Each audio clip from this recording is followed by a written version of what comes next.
오늘 저는 여러분하고 함께 무화과나무 아래라는 제목으로 함께 은혜를 나누도록 하겠습니다.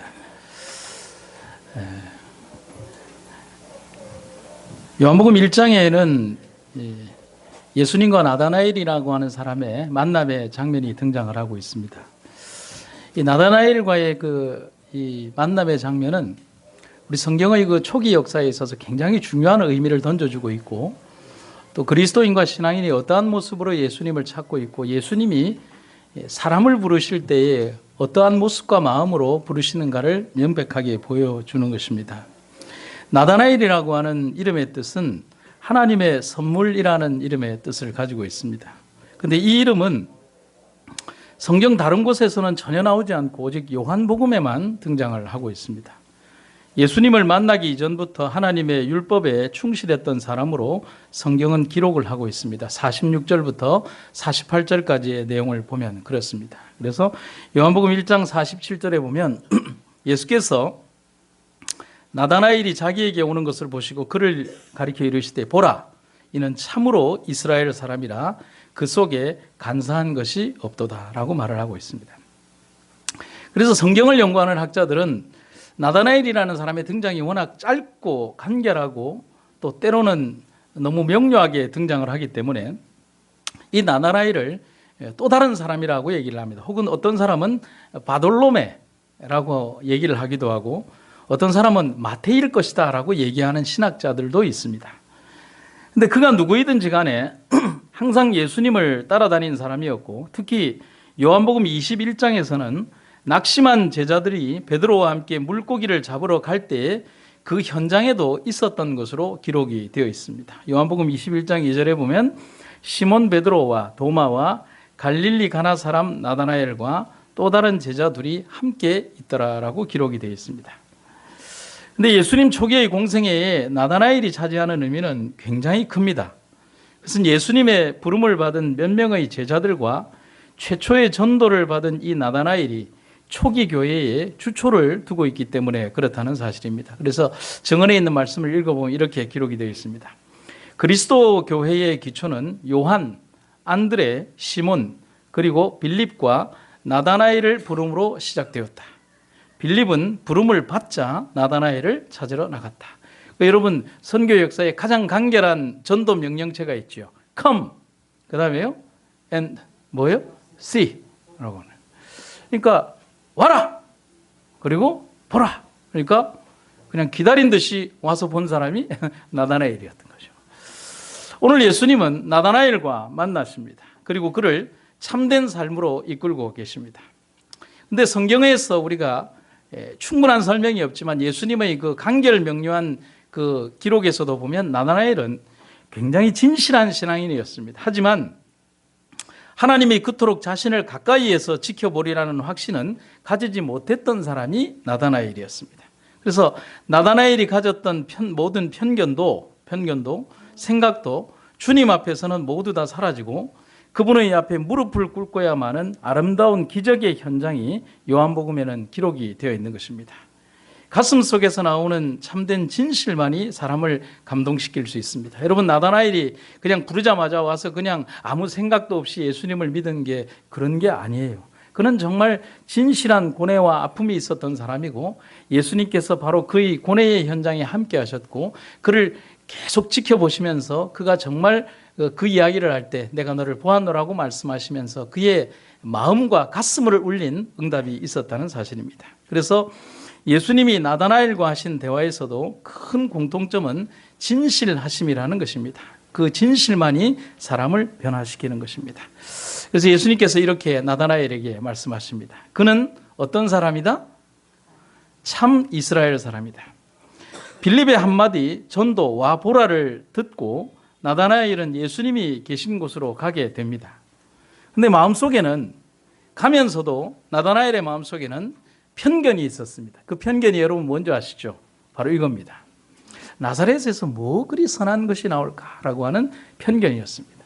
그런데 여러분, 이 편견은요, 그냥 아주 단순한 편견이 아닙니다. 임식이 조금 짤 것이다라고 하는 이런 편견이 아니라 그 지역이나 그 어떤 성분에 대한 강력한 어떤 불신이 배어 있었다는 사실입니다. 말 그대로입니다. 나사렛은 당대의 유대인들에게서 절대로 좋은 인상을 주지 못하는 땅이 나사렛이었습니다. 그런데 그런 곳에서 위대한 선생이 나타났다고 하는 것은 절대로 믿기지 않는, 아니 절대로 인정하고 싶지 않은 말이 바로 나사렛 예수인 것입니다. 그런데 그에게 오는 나다나엘을 보시면서 예수님은 참 의미심장한 한마디를 하십니다. 그가 참 이스라엘 사람이다. 그 속에 뭐가 없다고요? 간사함이 없다. 여러분, 굉장한 칭찬이죠. 예. 근데 여러분, 성경에 보시면 이 참이라고 하는 단어는 뭐냐면 헬라어로 알레도스라고 합니다. 우리나라 말로 번역하면 겉과 속이 같다는 것이죠. 그리고 또 다른 뜻은 뭐냐면 진지하다는 뜻을 가지고 있습니다. 근데 그의 반대말이라고 할 수 있는 간사함이라는 것은 헬라 말로 돌로스라고 합니다. 그래서 고기를 낚기 위한 미끼를 이야기할 때 간사함. 여러분, 우리가 루어 낚시를 하거나 이렇게 하면은 저희가 시골에서 이렇게 목회를 할 때 강변에서 낚시를 하면 했던 낚시가 뭐냐면 공갈 낚시라는 게 있습니다. 여러분 혹시 들어보셨습니까? 조금 표현이 별로 좋지는 않은데 거기에서 쓰여지는 통칭적인 낚시 용어입니다. 공갈 낚시는 뭐냐면 낚시 이렇게 이 고리에 미끼가 하나도 없습니다. 하나도 없고요. 제일 위쪽에 뭐가 있냐면 떡밥을 담는 이런 조그만 통이 하나 있고요. 거기에다가 떡밥을 이렇게 꾹꾹꾹꾹꾹 담아서 이렇게 던집니다. 그러면 그 이제 낚시 고리가 몇 개 정도 되느냐면 7개 정도 됩니다. 그러면 흐르는 강물에다가 이렇게 낚싯대를 탁 던지고 나서 1초, 2초, 3초, 한 10여 초 지난 다음에 탁 건져 올리면 그 냄새를 맡고 온 조그만 피라니나 이런 물고기들이 그 미끼도 없는 그 낚시 고리에 걸려서 7마리씩, 8마리씩 때로는 쌍으로 걸리거나 아니면 등짝이 걸려 올라와 가지고 이렇게 해서 그냥 툭툭툭툭 쳐서 이제 했던 그런 기억이 나는 것입니다. 속이는 것이죠. 뭔가 있는 것처럼. 그래서 미끼는 속임을 말하는 것입니다. 그래서 다른 뜻으로 하면 간사함이나 간계를 얘기를 할 때 이 바로 돌로스라고 하는 말을 씁니다. 특히 이 단어는 구약의 야곱이 가졌던 성격을 표현할 때 창세기 27장 35절에 보면 이삭이 가로되 네 아우가 간교하게 와서 내 복을 빼앗았도다 할 때 이 말을 썼다는 것입니다. 속였다는 것입니다. 그렇죠? 그리고 그 사람을 아주 간교한 모습으로 이렇게 했다는 것입니다. 하지만 나다나엘은 메시아에 대한 열망을 가지고 그를 진실히 기다리며 율법을 연구하는 사람이었습니다. 그의 마음속에는 그런 거짓됨이나 그리고 다른 사람을 속이려고 하는 마음이 전혀 없이 예수님께서 불멸의 눈으로 보시는 예수님의 눈으로 봤을 때 그는 너무나 정직하고 진지한 사람이었다라고 평가하고 계시는 것입니다. 그래서 제가 그런 생각을 해봤습니다. 예수님은 이미 나다나엘의 인생을 꿰뚫고 계셨습니다. 맞습니까? 그처럼 그의 진실함과 의로움을 보고 계셨다는 것입니다. 그러면 나다나엘만 그럴까요? 우리네 인생에 대해서도 하나님은 이미 우리를 보고 계심을 우리는 알아야 합니다. 오늘 우리 역시 나다나엘이 들었던 그런 말씀처럼 진실한 신앙인이라는 칭호를 받을 수 있기를 간절히 바랍니다. 그저 척하는 모습의 사람이 아니라 참된 모습이 있기를 바라는 것입니다. 우리네 인생에 있어서 누군가 나에게 대해서 평가해 주는 그 외적 평가는 그렇게 중요하지 않습니다. 여러분 그렇지 않습니까? 이제 어떤 분들이 제게 그런 얘기를 합니다. 오늘 제가 이렇게 딱 입고 은갈치 옷을 입고 오니까 우리 이제 모 집사님이 참 젊어 보입니다라고 얘기를 했습니다. 여러분 그 말에는 상당한 매력이 있죠. 그래서 제가 뭐라고 대버렸을까요? 예, 사람 볼 줄 아십니다라고 얘기를 했습니다. 여러분 젊어 보인다는 그 말이 제 나이를 10년 실제로 젊게 만든 것은 아니잖아요. 그냥 그렇게 보인다는 것일 뿐이지. 우리의 진짜 내면의 삶과 우리들의 삶 자체가 정말 영적으로 젊어 있는 사람인가, 주님을 위해서 쓰임받는 종인가에 대해서 우리는 진실되게 알 필요가 있다는 사실입니다. 그래서 서양의 학자 가운데 클라인스라고 하는 사람이 쓴 책 가운데 보면 이런 용어가 있습니다. 가면현상이라고 해서 저도 영어를 안 좋아하지만은 이 단어가 뭐냐면 imposter phenomenon이라고 하는 이 단어가 있습니다. 그런데 여기에서 imposter는 사기꾼이라는 뜻입니다. 그러면 이 가면현상을 왜 그렇게 얘기를 하느냐? 남의 이름과 남의 지식과 남의 명예를 도용해서 사는 삶을 가면연상이라고 하는 것입니다. 그래서 이 문제에 대해서 그 책에는 어떻게 쓰여 있냐면 변호사나 죄송합니다. 혹시 여기는 없으시죠? 국회의원 없으시죠?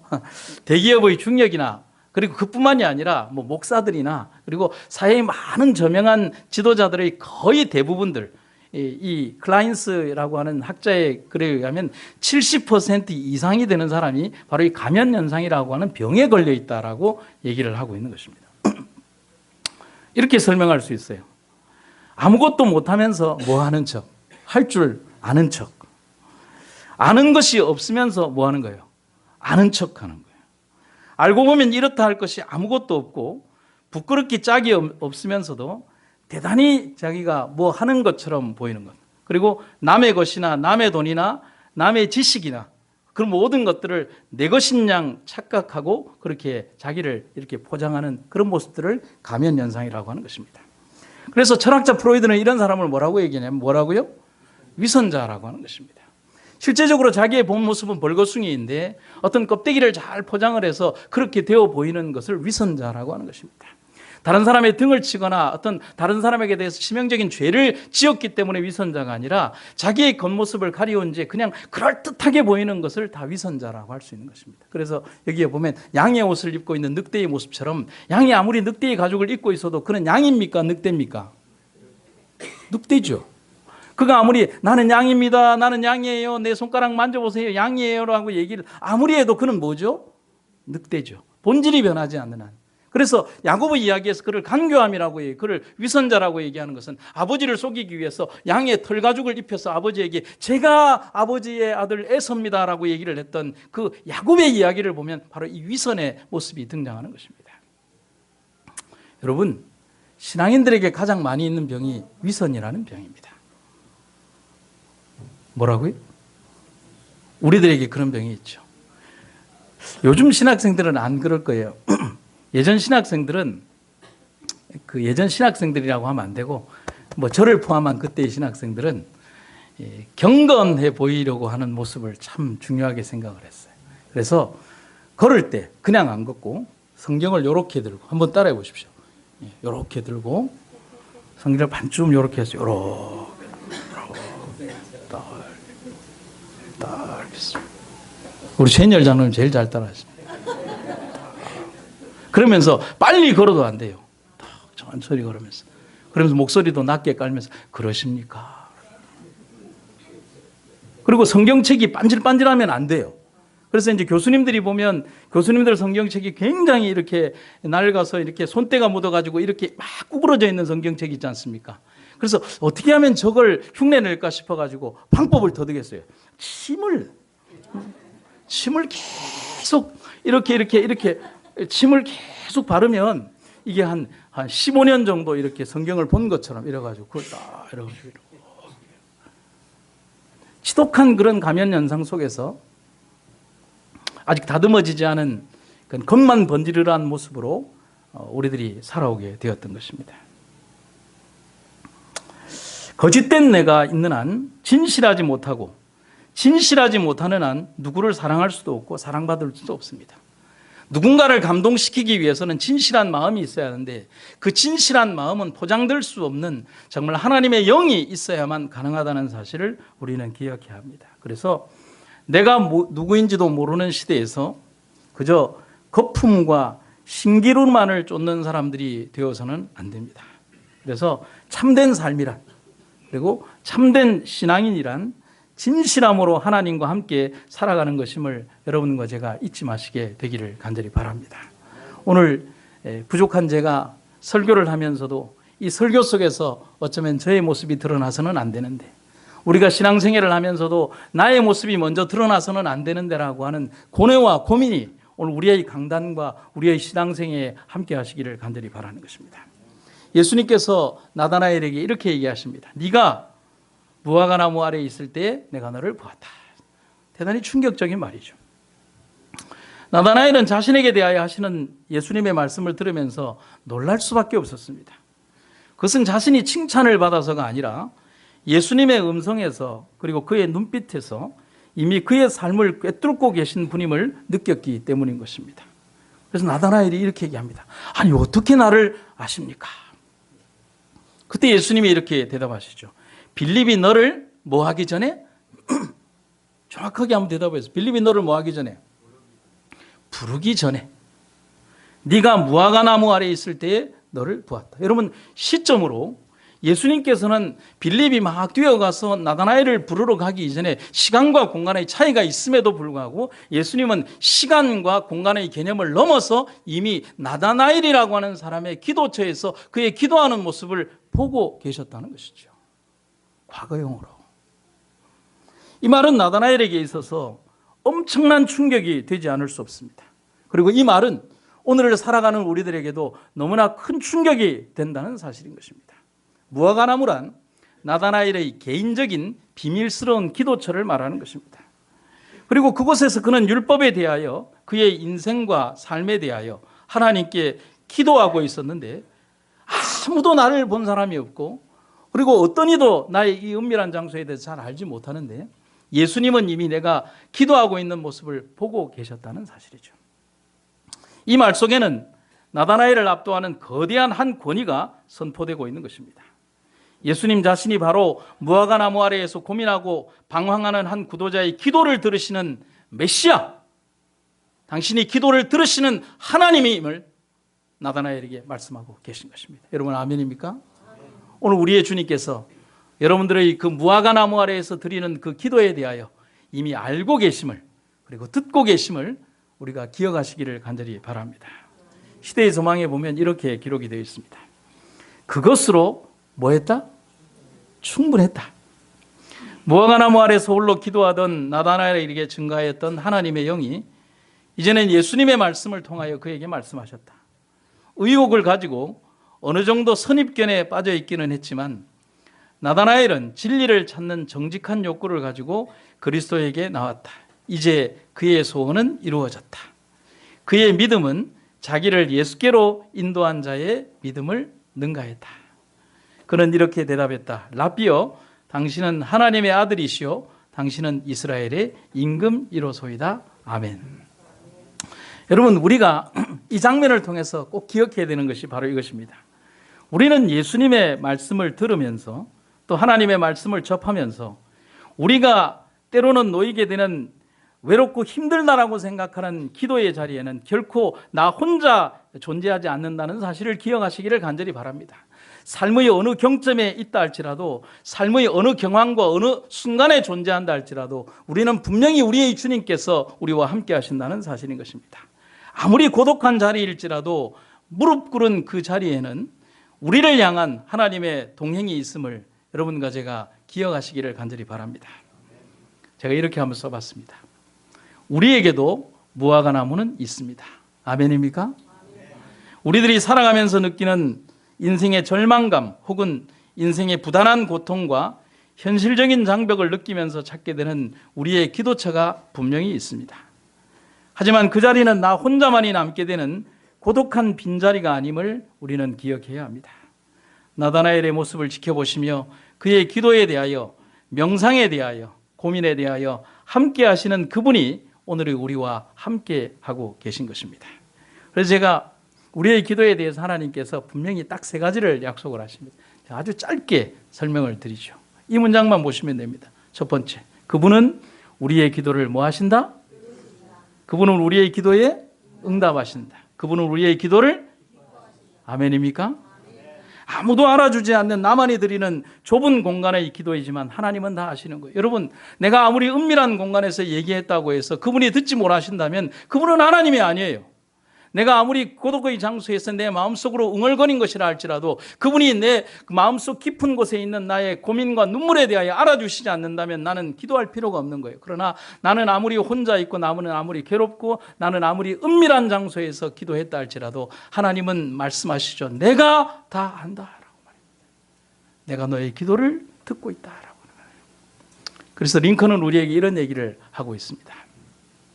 하나님은 우리의 모든 사업마다 조용한 동반자가 되신다라고 하는 것입니다.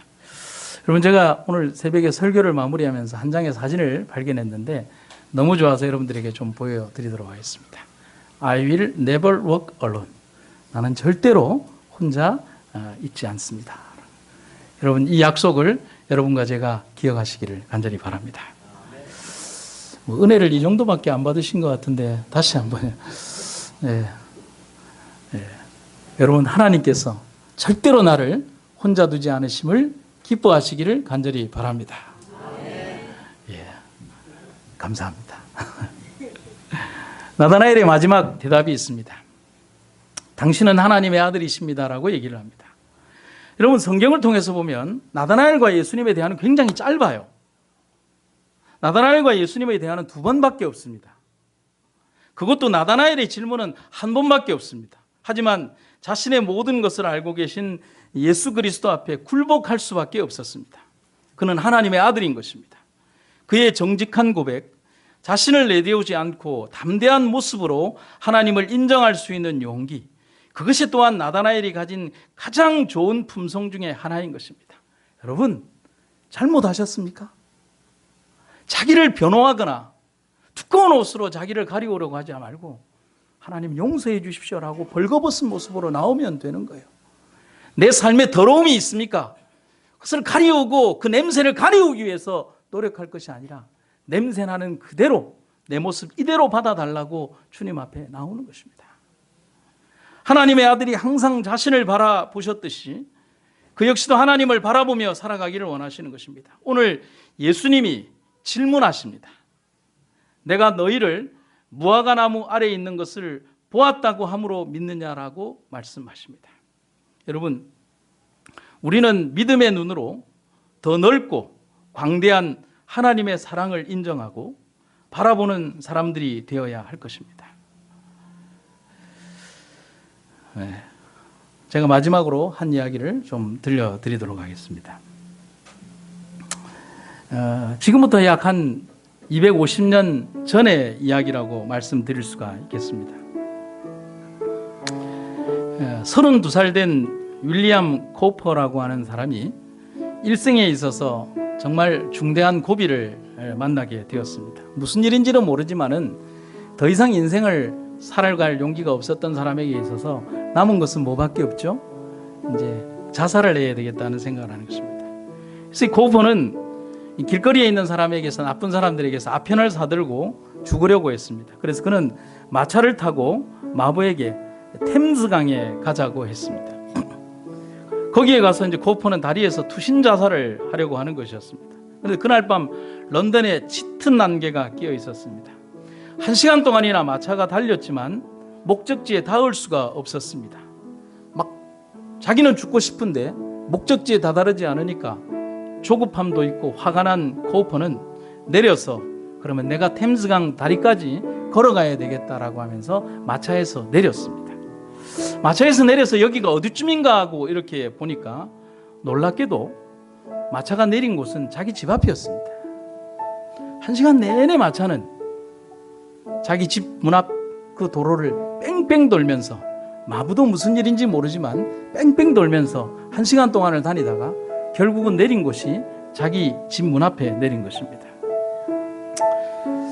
코퍼가 너무 화가 났지만 그래, 내일 죽어야지 라고 그렇게 계획을 내일 세우고, 그래서 이제 잠을 자고 난 다음에 아침에 죽으려고 했습니다.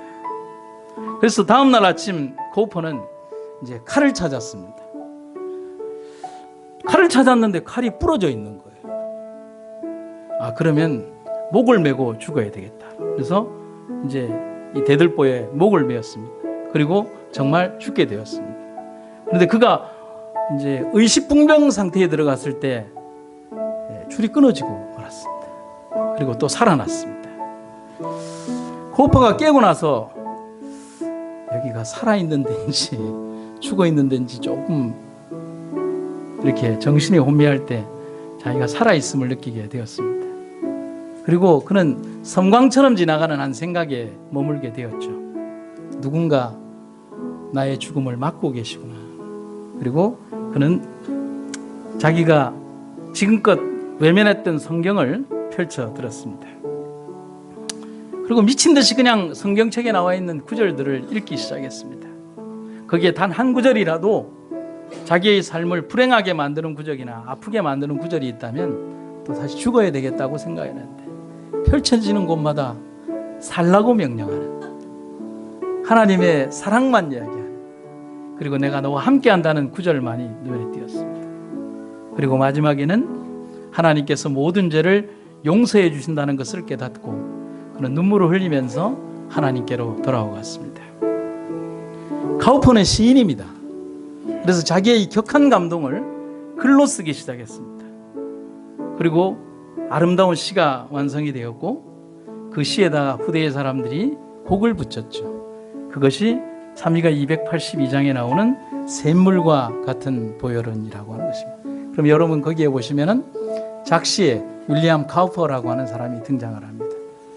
여러분 거기에 있는 1절의 가사를 보시면서 제가 원어에 있는 내용을 그대로 번역해서 의역이 되지 않은 원문의 내용을 그대로 번역한 1절을 좀 읽어드리도록 하겠습니다.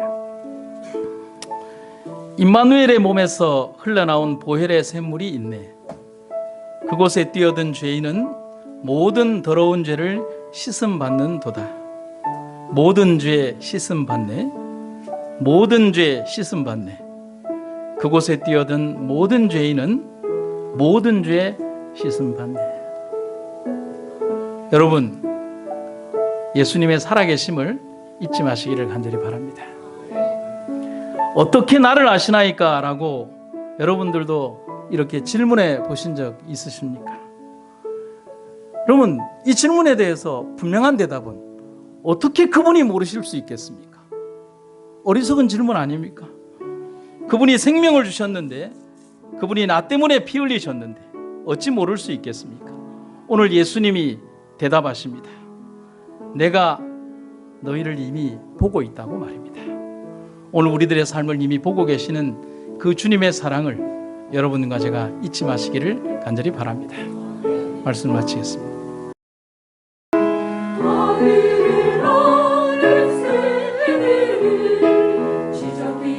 주님을 찬양하네. 바다의 헤엄치는 물고기를 온몸으로 춤을 추며 찬양하네. 감사하세 영적 기쁨으로 찬양하세 소리 높여 기뻐하며 찬양하세 영광 돌리세 귀하신 주님을.